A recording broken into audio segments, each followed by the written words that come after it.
caveats that I do have some personal information that I did get personally involved in was some information that had to do with the Stargates and Looking Glass, and more specifically the 2012 problem with those projects. I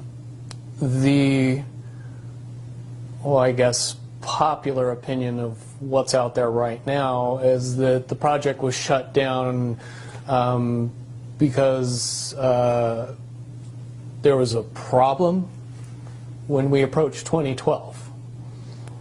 I've heard it described a number of ways, but to my knowledge, the problem is that the timelines converge on that point in time.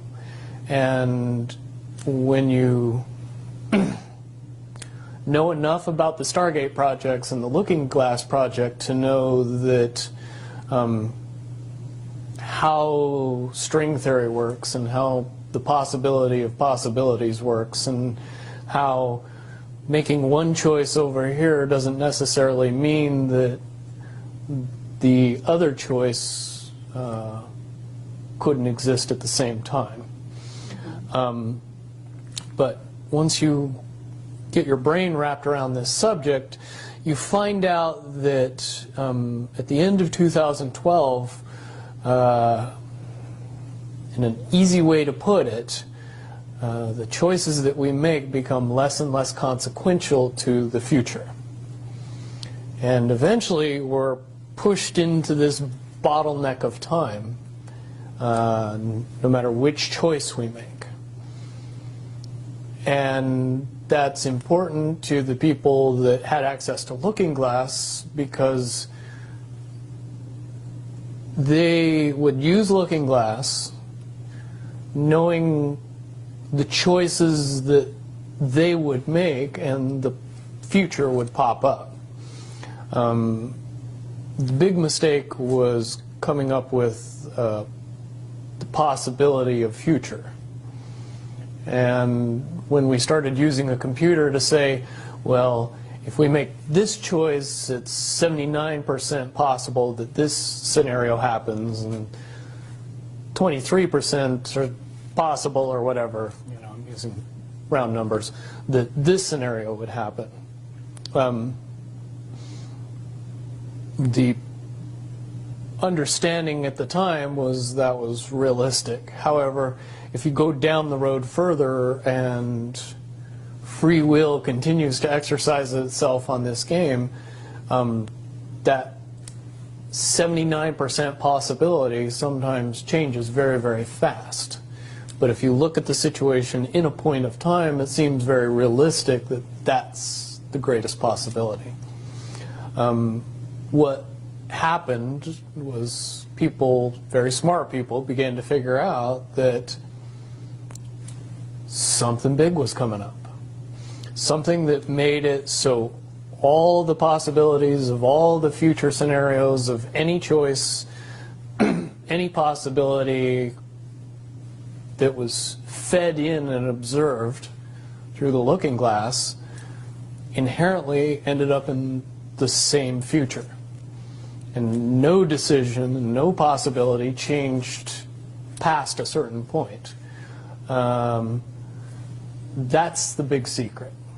Okay, so is that certain 2012 in your understanding? It well coincides with December 21st, 2012. So at that point, all possibilities lead to the same timelines. Rubicon. All possible timelines lead to the same basic set of history in the future. And what is that history to you? Did you know that, or did you find that out? That is the big question. That is the big secret. That is what sends everybody that has all of the information, that knows everything, into a blind panic. The people that know everything about Looking Glass, that have gotten all the reports and all the information, the elites of the world, probably figured out that that was the end of the game, and nothing could be manipulated beyond that point. So do you think that's held true? In other words, well, I have about 60 questions, but do you think that's true or holding true, that nothing could be manipulated, that they haven't found a way to manipulate, that that's still the case? I mean, this is knowledge that you would have gained back when? Back when I was in the military, it would have been before '97 when I got in trouble.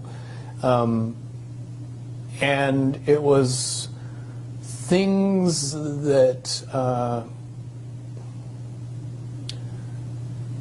one of my particular areas that I was amazingly intuitive about is problem solving / mission planning, or more specifically, taking a bad mission and fixing it, getting everybody through and out of it. Troubleshooting an optimum future. Exactly. Certainly knowing how string theory and possible futures works makes it so you can work your mind very quickly to see the reality of what's happening and decide what decisions need to be made to change it for a particular outcome. Okay, but at a certain point you said that even the powers that be, so to speak, realized that having even abilities such as yourself, you're talking about, which they, in theory, had even using a computer or looking glass. Right, they had to use a computer to do it. Right, so in essence, but at a certain point, it's still an end game. It's still, they cannot go beyond a certain point. At a certain point, after they're done hearing the computer tell them, this is what's going to happen, over and over and over and over again, all they become focused on is, how do we fix it? Why? What is this that's going to happen? The You know that? inevitable contraction of the timelines. But what does that mean for this reality? Do you know that? I don't know that. What I do know is that I was called in and asked to solve this problem, this timeline contraction problem. And I eventually did my due diligence and did all the investigating, and basically only had one piece of information, and that was reinforcement. The computer's right. The timelines will contract down to some inevitable thing that you guys won't tell me about, so I can't help you. But it's, what you're basically, you came back with was, it is inevitable, whatever it is. There is an inevitable event. It's been forecast, it's been predicted, it's been fed to us in a slop trough of what they want us to believe will happen. But they don't actually However, know. they don't actually have control over what happens. They only have control over the reaction, and it seems that no matter what they try to do to cause their desired reaction, it's going to have an opposite effect. Interesting. Now, it's much, much easier for me to explain today what that process is as opposed to back then. But if I had to give it a name, I would say it's the awakening process. It's an evolution of consciousness that cannot, will not, and no matter what decisions or possibilities are injected into the equation, eventually it all resolves down to us all learning the truth and becoming aware of this massive dam of lies that has been built that keep us from knowing massive volume of information that we should otherwise possess. Okay, well that's very, very monumental to be told that from a person in your perspective, who's had your background and your exposure. Is it your understanding that the notion that Looking Glass has been you know, that there are various looking glasses around the globe, supposedly, that according to Dan Burish were shut down. Is it your understanding they're actually not shut down? I believe that they're shut down because they are all saying the same thing, and they're So it's like they're completely useless at this redundant, point. is what you're saying. Right. It's like the Wicked Witch, you know, looking into the, you know, magic mirror and always getting the same answer. Well, if you were always getting the exact opposite of the answer that you wanted, you'd stop talking to the mirror. And that's essentially what happened with Looking Glass, is no longer, not only did they not want people to use it anymore because they knew it was just going to burp out the same thing, but at the same time they didn't want anybody else to know what it was saying, I'm sure. Because they would lose control. Because that information was of a monumental concern when I was in the military about how to prevent this inevitability. Now, at first I thought it was end of the world. Now I see end of the world as end of their world. Well said. Okay. But are you aware, do you know the difference between Looking Glass and the yellow cube? Yes. Okay. And are you aware of what happened to the yellow cube and how it was used and so on? I believe that the yellow cube still exists. I can't say for certain if it's on this planet, but I would say that it's definitely protected from use at this point. Okay, well that coincides with the testimony we got. Can you also verify that leaders of... But let me say one thing about the yellow book and its differences with Looking Glass. The yellow cube or the yellow book would give you your possible future. Yes. So it took basically the choices that you would inherently make along a timeline and tell you what that timeline would be, given that you made all the choices that your brain would make. Well, this is exactly what I was just going to ask you. What we were told is that leaders of governments and so on, people in high places, politically, would use this to try to see their most optimum future and then follow those. So they were using it to enhance their wealth, et cetera, Yeah. in a very egotistical way. And that was part of the problem with it. And that supposedly one of the specific things we were told had to do with Hillary. Are you aware of any of that? You mean the 2012 prediction for her? Well, will you tell me what you know? I don't have any first-hand knowledge of this. This is all back alley information. But one of the last predictions that was put out by the Yellow Cube was that, for all intents and purposes, and this is just my level of understanding, is that Hillary Clinton would be president in 2012. And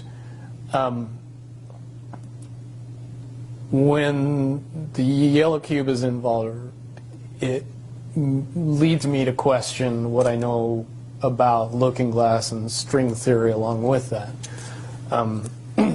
The first question that anybody that knew anything about the process would know is who was using the cube Right. when it made that prediction. If I knew that, then I could tell you why it would predict what it predicted.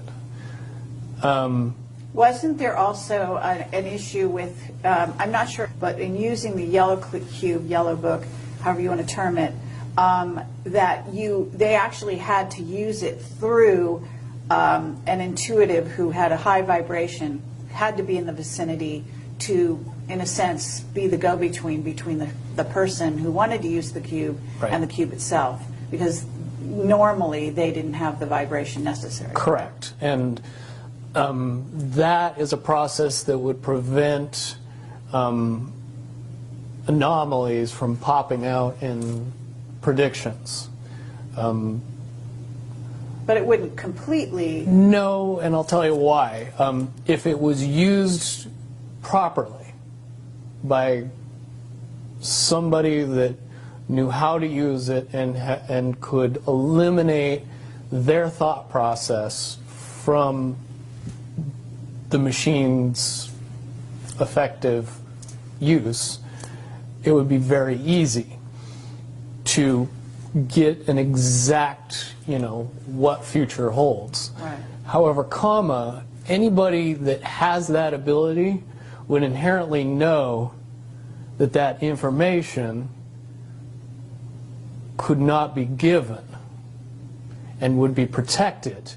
And that inherent notion would inject something into the yellow cube or the yellow book that would give an inaccurate statement. Just by the person that's using its intuition saying, if I tell the truth, it'll be bad. So the higher levels pick up on that, throw out a different scenario that isn't the truth. It's in a sense the feedback loop gets dirtied somewhere along the line by exposure.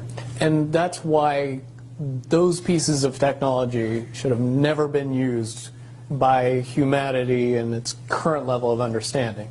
Because for all intents and purposes, the technology doesn't work right when we use it. Right, I totally get that.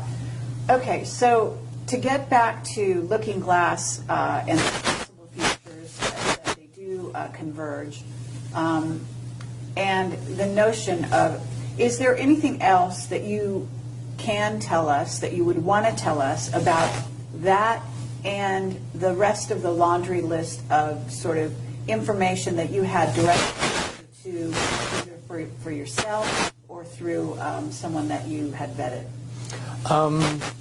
The biggest cherry on top of all this conversation would be a synopsis to say that if I could convince everybody out there that for all intents and purposes, what we believe to be true eventually becomes true. If somebody convinces us that a major disaster is going to happen in the very near future, a major disaster happens in the very near future. If we don't buy into that fear and accept that there's really nothing that we know is going to happen, and accept of whatever happens, that makes the convergence of the timelines happen as naturally as possible. Any attempts to try to go away from this one inevitable conclusion, I again see as a new beginning, an end of this reality, the beginning of something that we can't even possibly understand based on the level of our beliefs currently. But when all that information comes flooding out, there's going to be no denying what's true and what's a lie or what's illusion. We won't have the choice to believe that 9/11 happened because of a bunch of terrorists, because we'll know exactly what's happened. Basically what we're experiencing right now is two master chess players sitting at the board. And one of them looks down at the board and sees that he's in checkmate in 7 moves. And he looks across at his opponent and he knows that his opponent sees it too. So there's no getting out of it.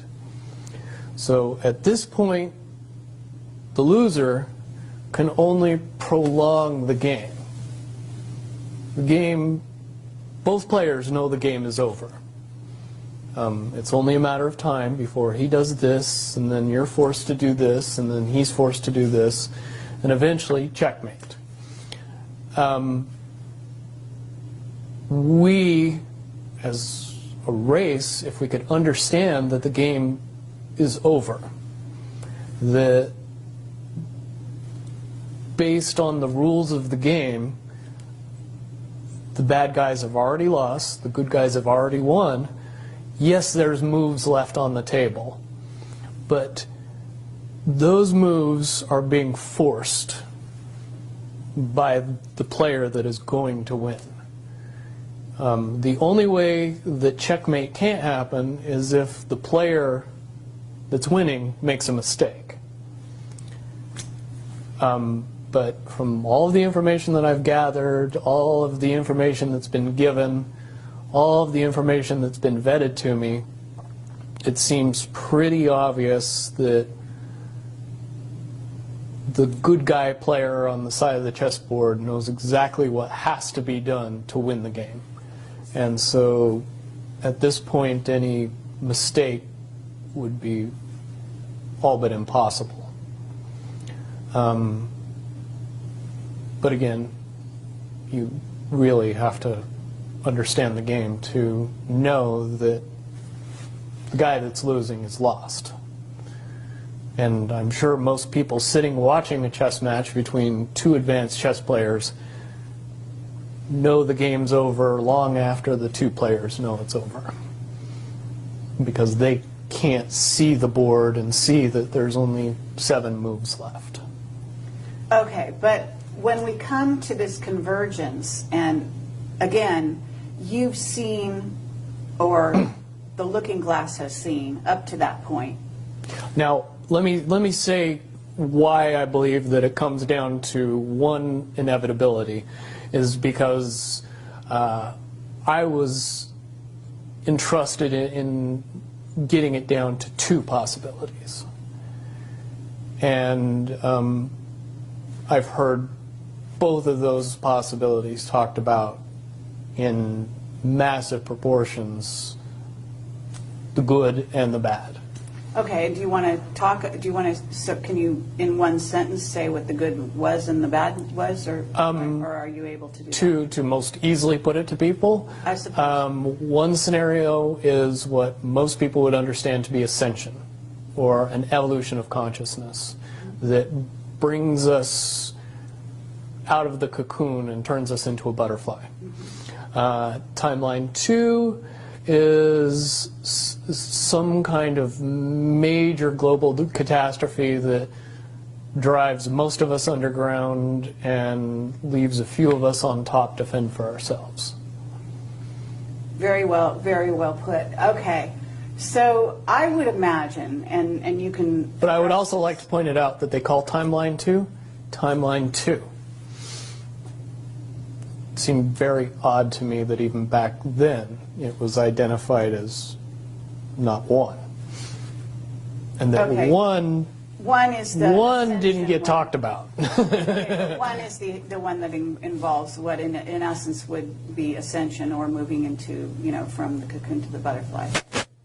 Okay, but I believe, based on what you're telling me, that they would have used a lot of people like you that had a proclivity for being able to see the future, to be what is sort of an advanced psychic remote viewer, whatever you want to call that, and looking glass, to posit these potential futures, to go up to that point and to view it, and that you're just one of many. Wouldn't you agree? I would agree. And back in 1991, when I began my little adventure in the military, I would say that it was pretty obvious that there wasn't very many of us. However, you go 20 years into the future and you find out that it's coming to the point where there's a lot of people that have that ability, that are inherently realizing that ability, and are able, through some unknown extraordinary means, to develop that ability inside themselves without any outside help or assistance. And it's quite obvious that as far as advanced intellectual abilities, as far as simple intelligence levels, and cognitive skills of the human race has increased exponentially in the past 20 years. And people that were 10 years old in 1991 are now 30 years old and fully awake and conscious of this burning inside that says, I am a lot more than what I see in the mirror. Absolutely. Okay. I do have a question in regard to what the military-industrial complex has been working on. Because with the knowledge that you say they have, assuming that they have this level of knowledge that you're talking about, right? Mm-hmm. In other words, of the timelines converging and the fact that there was going to be something. Mm-hmm. And I don't know if you saw the movie or the TV show Fast Forward. I mean, but there's been so many possible, scenarios in that regard. But one of the things that goes on is they are very busy building underground bases, supposedly underground cities. And so they seem to be hedging their bets for the negative timeline. Mm-hmm. and putting their emphasis there. Mm-hmm. And would you say that that is because why would somebody want something negative to come true? Well, of course, the Illuminati have a program that they're working on in that regard. But basically, the sort of well-meaning military that just goes after contingencies, mm-hmm. And is just working towards a future that they want to prevent or deal with when it comes. Can you explain why they have been hedging their bets to such a degree on the negative? It's very simple. They're insane. And beyond insane, they have literally deluded themselves into believing that they can somehow manage to get away with what they're trying to get away with.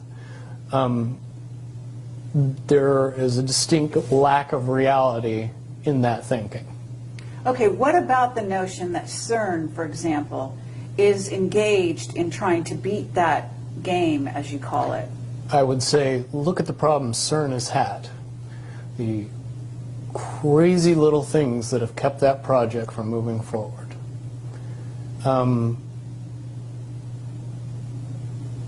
Certainly they have never even come close to getting that project to the level that they want it to be to do what they really want to do with it.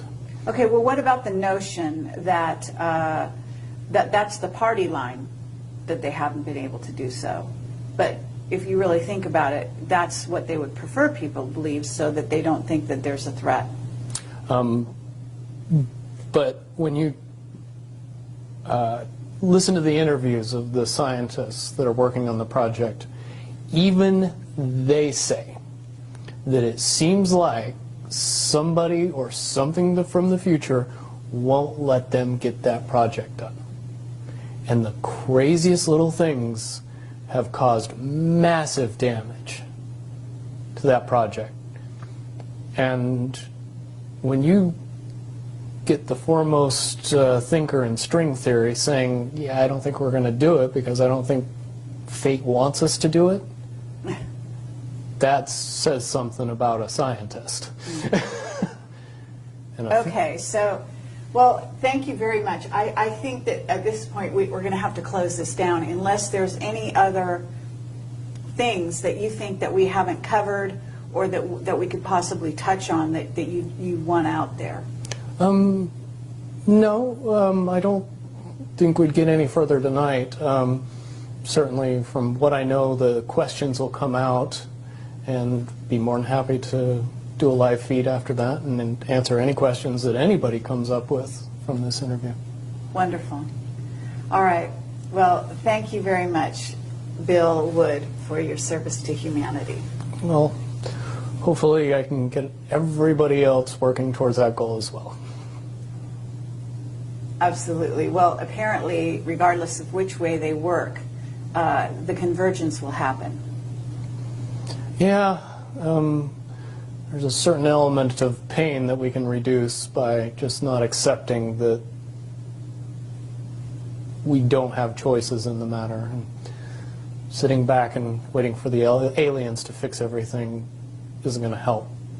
Absolutely. If we are inevitably coming to a rising consciousness, we should start trying to elevate our consciousness as fast as humanly possible and make that transition a lot easier when it comes.